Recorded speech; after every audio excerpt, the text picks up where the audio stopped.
Ça c'est votre M de serviteur internet satellite digital. Il y a IDPS. Libosa parler dans ngai. Na chengai. Donc lupanga papa. Donc on a droit de s'exprimer librement. Au moment où Zoé ndenge azawana. Donc bango basa ba pion pena donc ya Kabila. Donc c'est-à-dire tango au moment Zoé ba limogé na Tanganyika, c'est-à-dire quoi? Zoé déjà Kalemi, Tanganyika, Lualaba. Donc et ça qui ba province wana ba lingi ba balkanizango. Province wana est comme un pays. Alors il y a un moni gouverneur donc présent parlement provincial na bango Fachi Beton, Fachi Mukishi, Fachi Mvuluzi, Fachi Kamba, Fachi Volcan, Fachi Mukwatombolo. Alors tu comprends que non, Baliba Katango est comme un pays. Il y a déjà Zoé, le roi déjà Azaki Moutaba intention mabe donc aluki sa rébellion de façon que ba 4 place wana est comme un pays. Tu comprendre tu limoger. Mais Indi Bolanda, vous abonnez massivement dans la TV quand vous Sabino. Abonnez-vous massivement quand vous YouTube dans Kaka, au Lario TV. Vous abonnez wana, et bien tout, bah fan nangai, bah mourir à pilipili à moukier, Clara ça y est, on a ça Alain Sabino. Marcambe Bandi qui dit bah t'es la limite alliée. Les loyaux, tout ça quand internet, présent internet, il y a parlement des bonheurs. Bon mais ça n'aille actuellement bon mais ça n'aille dans Lario TV. Ce que tu es quand il y a le pain on a bah tu es bien que le pain on a bah on bosse le pain on a bah on pas besoin ayaka. Biso peut la narrete le pain on a bah on a bien que biso joue ça quand numéro affiché on a toi tu bosse le pain on a bino te poser ma question par rapport à mort en nezo kende pour répondre nous avons tout équipé tu dois passe partout président internet déjà chaud pour au télé maman il m'a c'est que déjà chaud li bosse le pain on tata boni ouais santé ça bien maintenant au lobara boebi makiel la sauce na tongo et ça n'a avantage et pas mouton azanga montré les lois nazana katia lupangu na biso l'homme de valeur est l'objet de critique batoyo bofinga kingai na lingi bino mingi na batoyo bofinga ngate na lingi bino mingi mais soko monique ozama kasi oye na lupangu na biso soki o monique awa okokate yo bengi singa kuna na ye et pas na bino na roloba donc ndenge bofinga kingai na pesi bino merci à mingi pop bolinga nga trop. Ça c'est votre humble serviteur internet de l'IDPS. Awa toi na 10e mairie, siège yango parti au pouvoir yangoyo. Donc Tozeb Sabino, talaraka boza et belé bozolanda. La femme la plus célèbre de Paris, Charlotte Ndenga. Charlotte Boss, na 15e arrondissement à Ndenge, na Sugana. Charlotte Ndenga yo déjà yangwana. Voilà, merci. Et joyeux anniversaire à Magui Mayamba Motema François Boukaka depuis Londres.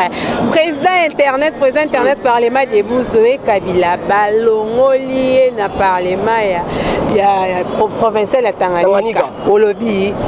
En tout cas, merci pour la question. Au moment où Zoé Ndenge Azawana.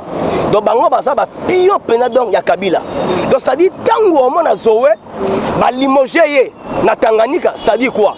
Zoé déjà Kalemi, Tanganyika, Lualaba.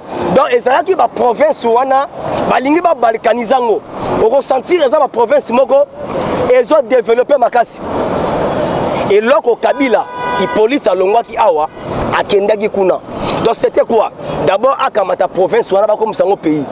Alors yango omoni ya Hippo alias Joseph Kabila Kanambe ya Hippolyte akekuna abeti 4 mois ya échec à kokite siko Zoé ba comprendre que na babande ekokota ba milice ba armée eza kokota de façon que province wana est comme un pays.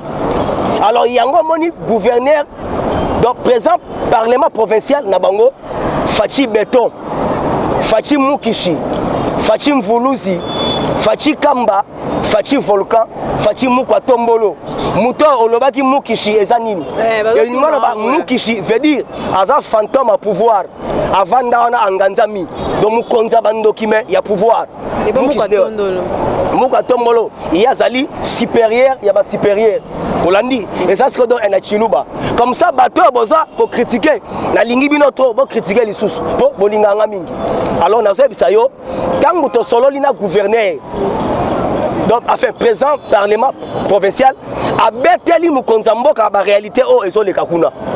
Abige non, Zoé a un plan mort mabé contre province wana alingi ba balkanisant et comme pays.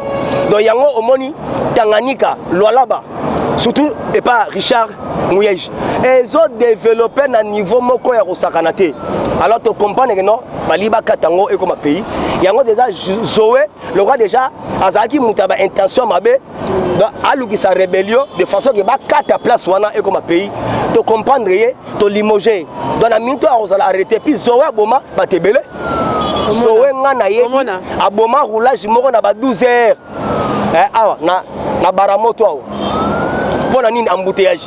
Donc Zoé Bena tellement à bétail et Massassi à bout portant. Allez-y comprendre. Donc basa batumo boye, yanga tolobagi boye. Batalamuka, tozeb sabino boye. Proposa partout. Tozo lukape débat nabino boya. Oya monika koki allié pena tondi. Nous avons des épreuves boya to bétal. Problème à Zoé et Zani. Faut boye bango batuana yena kabila ba melana makila. Donc nous mangeons ensemble, nous vivons ensemble, nous mourons ensemble. Donc baza batumoko jamais bako linga bola moyo to sala ba linga ngote neti bref aneke ngana za e mutayi de pes. Mais na Félix Rafaulu makasi ponini en tout cas côté Kobina za premier. Ayebi Kobina un grand danseur vient Faulu. Viens m'a dit un grand danseur. Un Bobina makasi. En tout cas muto akowanga na Martin Faulu ayebi e Kobina te aoka musangai. Donc biso na IDPS tondi make po ayebi Kobina un grand danseur. Josar akosa. Zo mwana ndé mwana. Alors bango pe bandi ma. Mais Faulu la fandi né. Na loki na yebo ya. Kutu na kumisiye po ayebi Kobina. Parce que côté wana ayebi Kobina faut to kumisa ye. Abina kitoko. Hein? To kumisa ye. Alors problème est ça ngo isa na ngomoni Zoé ba limoger à Longwe. État de siège bandi lelo. Bozo kwa sere biso que guerre ici là na est. Maman na webi sayo boye Clara Sasa. Batika yo. O bataille olympique batika yo. Oyo ça c'est votre M de serviteur internet satellite digital. Il y a IDPS. Libosa parler na ngai. Na chengai. Donc lupanga papa donc on a droit ya ko s'exprimer librement. Likamba guerre est et ça la kola boye yoka. Guerre wana tokuta yango kokuta. Te botika yango? Non, tokuta yango parce que ezali contrat oyo Kabila il peut signer.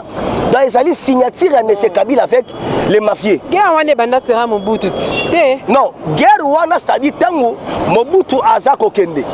Ba guerre wana ebandaka mo ba nungu to betaka bango série à phase force armée zaïroise. Mais eye siko korénien na départ à Mobutu. Tango Kagame ayekoya, Museveni ayekoya. Hollandi. Alors yango soki Hollandi bien penda entre Rwandais et Congolais problème est ça raté. Donc on a problème il y a ba système. Le rôle awa ya ipo Kabila longwa. Faut qu'on appelle Kagame longwa, Museveni pas kende. Donc faut un système on appelle kuna longwa. Ce problème tout ça et ça d'abord nini. Yoka siko.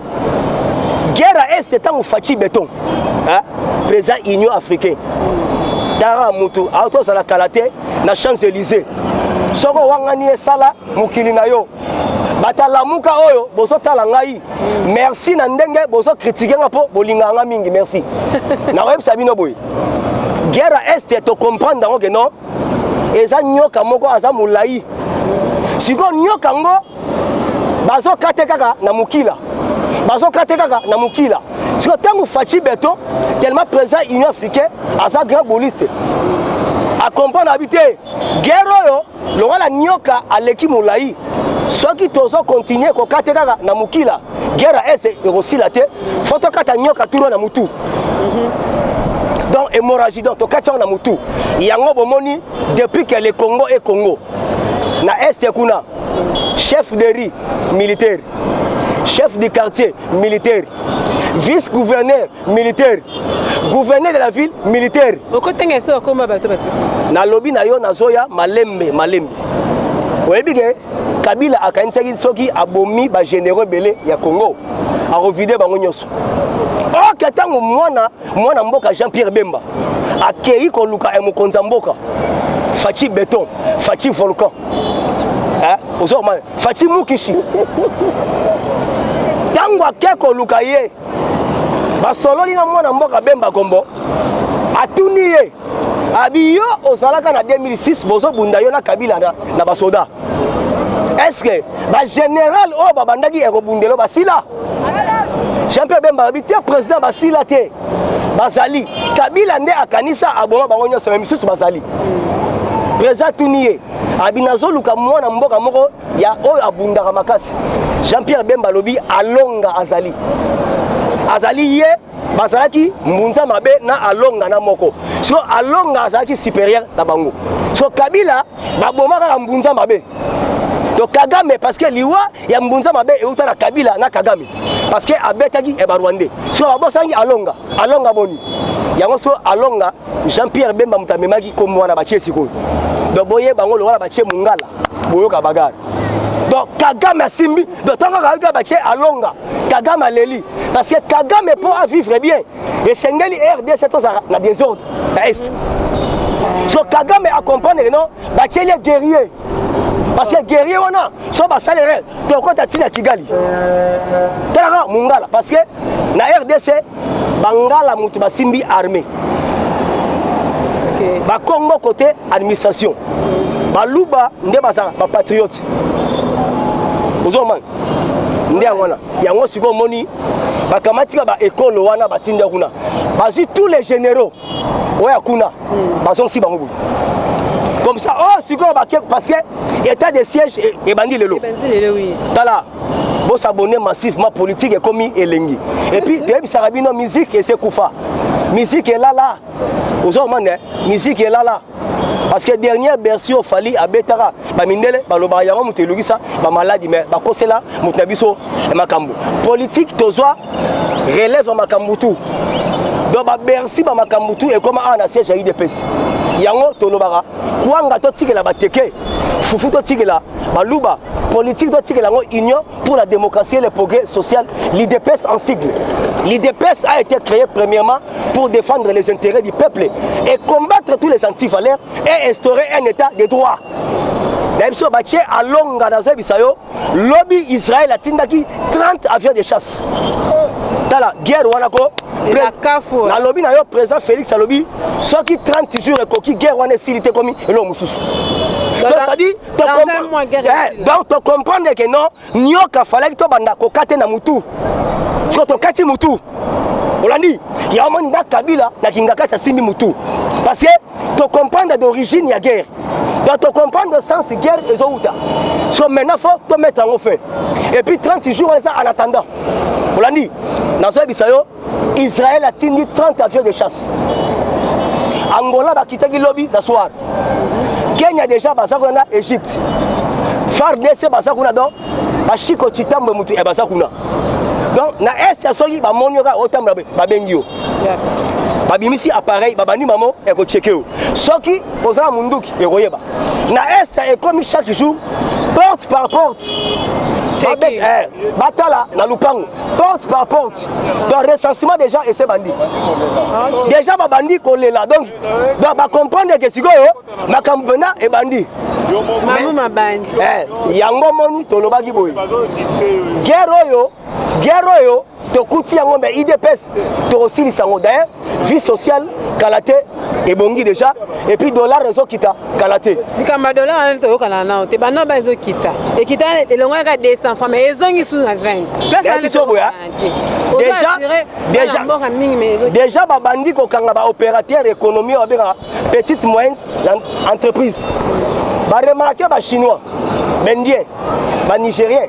Ba komi côté katina ba mikate à 50 francs. Ok ba commerce monsieur Zarafo botike là-bas na mboka. Donc ça dit bango balonga ba grossiste ba comme ba détaillant. Ils ont raté. Première action parce que boganga qui a trop. Oyo azo critiquer nga mutu nyoso ya lamuka. Soki o critiquer nga sake olinganga mingi merci mingi. Na yeb sabino boy. Mbala liboso to bandi gouvernement na biso eloka liboso to kitisi. Na ba université nyoso syllabus esili. Makambo somba so syllabus eza souté. D'accord. Entre-temps, makambo déjà e bandi ya kitoko. Donc lobby présence à la université a solina ba étudiant a rassurer ba d'abord boy. Ba otanga bien. Ba à l'aise. D'abord ba frère na bango ba rolandelango et puis ami balé wifi et comme au fele wifi Déjà Wi-Fi déjà donc lelo le 6 hein, et bandi lelo donc Wi-Fi et bandi journée mokona to bandi état de siège. Na ba université nyonso. Donc et bandi progressivement ils ont matin. Et puis internet caractère Congo mba ils ont comme ofele. Na Congo ya biso. Na ebisi yo koto. Na Congo ya biso. Ouais ça union sacrée. L'union sacrée nationale. Ouais ça union kwangate, union makaya bouté, union tsesate. Union secret pété. Union secrète. Ouais ça li union sacrée nationale. Et puis union sacrée nationale na IDPS to bandango kala. Et ça terme moko ya leloté. Donc batu bayebi union sacrée à l'époque, ils ont été trahis par Mobutu. Et il y a Ngunz, Carlibon, Bali Yaou, Tshisekedi, le père, tout consort. Mobutu a Panzango Yango, phénomène parlement debout et bima. Un sens one. D'accord. Ah, Willy Bakongo a dit autant à Bakombo ya Bato. La tempête arrive.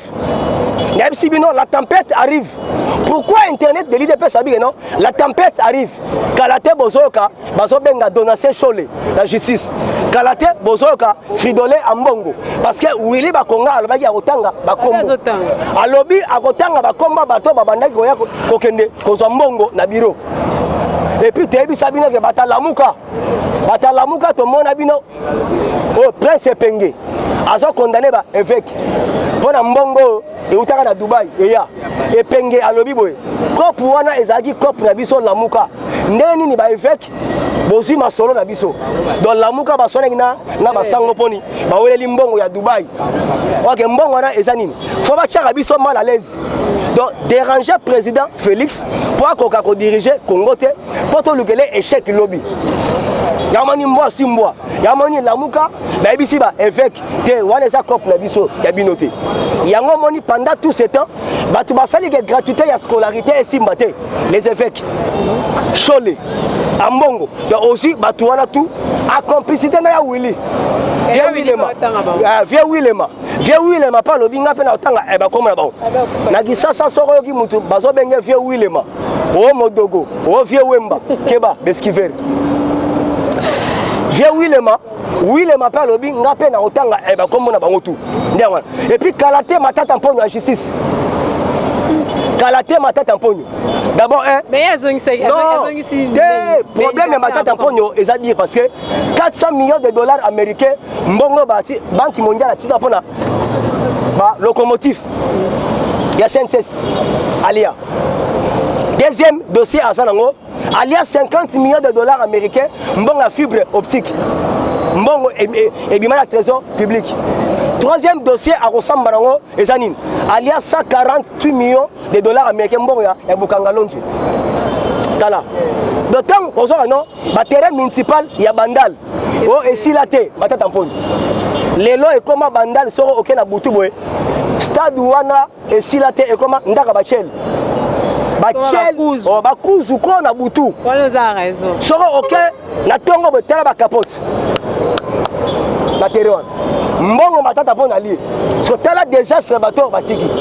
Lelo yo muta FCC na lamuka dans eza quoi netiko lisala soso ochango boye na litoi ozoka kaka elengi me salité ezobimate alors Fachi Beton des tige coton ochaka kam pamba mo salité bimi batalamuka bo critiquer na lisupo na liboso ya lupango na biso oya monika esali pasi merci critiquer nga menga na ibike olinganga mingi.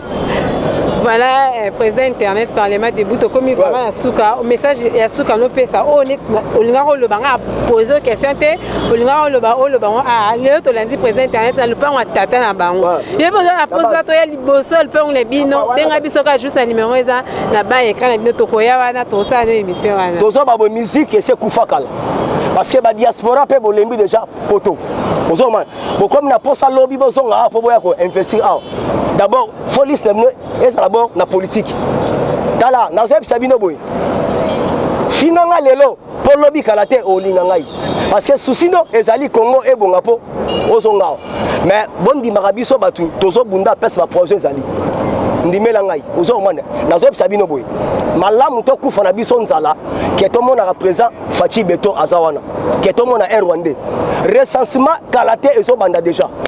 Teba qui est congolais et qui n'est pas congolais.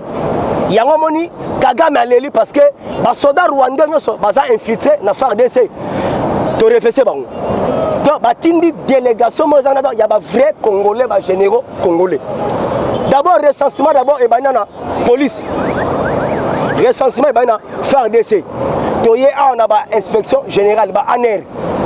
Tala lobby DGM. DGM bakangi libanais na $36,000. Bakimisi libanais à cause ya mbongo. Ponini ba Swahili ba lekebele. Donc yango moni turo ba tie bato yo oyo bakena ese baza ba Congo, baluba na bangala. Parce que Moussaïli sont surtout Katangé, à cause de Rwanda, to Burundi. Yanga donc, les caméras, Katanga ni yetu. Non, on a Congolais, 100%. Apparemment, il y a un dans le bina, au moni Katanga. Originaire, nous sommes à Katanga. Wane Zaraba, Balubande Mutubakolo et Mabelewan. Lubumbashi wana, comme on a un Lubumbansi. Lubumbansi, donc et ça na Kikongo. Mais bango, ba prononcer mal Lubumbashi. Mutape ça comme on a les lois et na sama belé. Simo Kimbangu. Donc on remarque esa province mobwe, bactère politique nyonso. Makambutu ya mabe na Congo, ça vient de là. Oh, ko balkaniser Congo kuna. Et puis Moïse Katumbi. Aouti ko bengi sa batu moko belé. Donc tu habites parce que yemo d'abord ça a douté. Il y a un moment tozo linga tokende un recensement et puis élection tout royo force à la Congolais de père et de mère. Soro aux Zambiens. Là c'est là. Soro aux non le président nganda yebisi bino parce que bato bazo linga tokende élection mbang sans recensement baza ba Congolais douté l'étranger. Biso bana mboka net Moïse Katumbi a douté, Fayulu a douté, Tamboué Mamba, Koutou, Tamboué Mamba, vrai comme on est dans Kasereka. Kasereka. Tamboué veut dire Lyon, Tachiluba. Mais comme on est dans Kasereka, à Burundi, la caméra, l'étranger. So, bah, y est Congo tellement, bah, fondé sa université, moi, bah, y a tous les langues, Nabiso, Kiyombe, Kindibu, Kichokwe, Kitetela. Rwanda fondé sa université, Mobimba, aye ko la donc e balang na biso le peuple congolais to fungola miso to saka aw yoka base Fachi Beto et Mora Lobby j'ai survécu à un complot à Genève mais je remercie ma base de m'avoir sorti de là et puis loko e inarabiso ezanin à Lobby il est temps que les sols prennent sa revanche sur les sous-sols. Merci beaucoup. Quelques salutations et puis Naroeb Sabino, femme la plus célèbre de Paris, la femme charmante Charlotte Ndenga, na 15e arrondissement. On a des combattantes na biso. Mère boss yewa azana. Na 15e arrondissement de Paris. Et puis aux Zule Lingaï Ndenga bazana. Tala mère Yvonne Ikolonga. Yvonne mère Tala Simazonga Mutu. Ça ne sert à rien au Kenda Kanda le Lokanda Lobikanda. Chaque papa Emmanuel Lissassi la tranquillité nyoso azala pepele maman Tala Sima ba lobisio yo pe lobisa muninga. Ba pesio bonjour maman Kanda izana tinate. Ouais ça aime des serviteurs dans internet et l'IDPS mutasengu yango. Et puis Tala l'étoile brillante de Londres. Anima Sam Sali et puis espère Kawa Baspé Danze na Rintel na Bundes. Donc un numéro na ngazali plus 243 97 20 44 237 plus 243 97 20 44 237. Bato nyoso bozo critiquer ngai. Nazali boso ya elupang na biso. Ozo mane soko mone suyo bengi sanga pa na bino na ya. Na roya pekaka. Je dis je vous remercie. Bonjour.